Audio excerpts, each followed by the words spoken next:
Alright, this is the maXpeedingrods 12 volt 5 kilowatt air diesel heater. Bluetooth app control with automatic altitude adjustment, all in one diesel heater. I've had some good luck with this heater. It is my new favorite and go-to diesel heater. I will do a comparison of the Happy 5K diesel heater, which is the other one I have. This one's pretty neat because it has that altitude adjustment up to 16,000 feet in elevation, and I do a lot of high country camping, so that's perfect for me.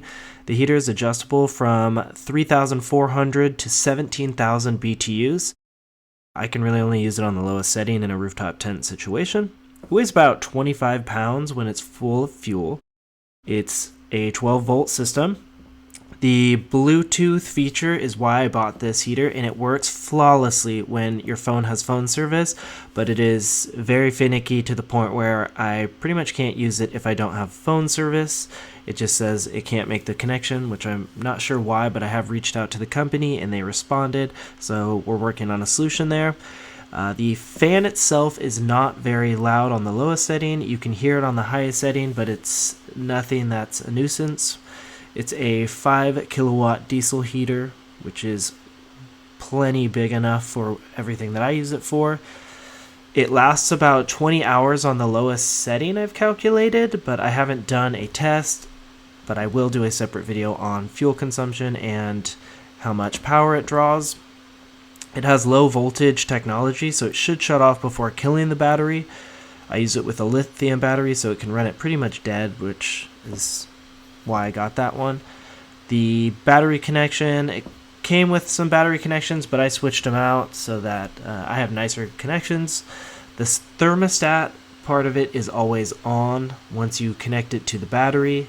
The thermostat stays on, which is pretty typical for all diesel heaters, but this one comes with a nice quick disconnect system, which my other diesel heaters have not, and I love that feature. So I just travel with it in a cooler so that the diesel heater doesn't spill in my Jeep, and then when I pull up to camp I just plug it in. It takes about 2 seconds. It's very user friendly. The diesel heater does not have any bad smells to it unless you're using aftermarket tubing.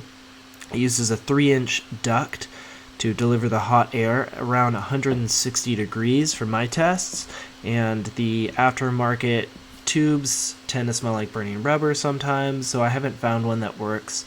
I just use the ones that come with the heater. I have to leave it on the lowest setting for what I use it for. The fuel pump itself is very loud. I keep it under the Jeep. You can still hear it when I'm camping in my tent, but it doesn't keep me up at night when it's that far away. But I definitely want to find a solution there because it is way too loud. My other diesel heater, I have a custom built box that I'll do a full separate video on, so you can't actually hear the fuel pump.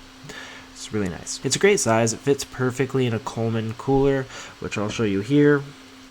This is how I travel with it. It seems to be the best way to travel with diesel heater because diesel is smelly. It does not shut off automatically either, so even if you had the thermostat inside the tent, it hits 72 degrees, the diesel heater will just switch to the low setting. It will maintain that temperature, but it will not shut off, so you have to manually turn it on and off, which you can do via the remote that it comes with, Bluetooth app, or manually on the diesel heater. It has a really nice controller on the front of the heater, which makes it very user-friendly. You can manually turn it up and down. I've had no problems with it so far. Okay, so if you have any questions, ask them in the comments, but this pretty much concludes this diesel heater review. I'll do a comparison with the Happy 5K. They're both great diesel heaters. I just like this one a little bit more because of the packaging and the Bluetooth options. I like the case it comes in. It fits into that Coleman cooler and just makes it really easy to set up and tear down. And then 20s outside. I have all my jackets hanging up. They're all dry. Diesel heaters are the best way to camp in the winter. If you're going to camp in the winter,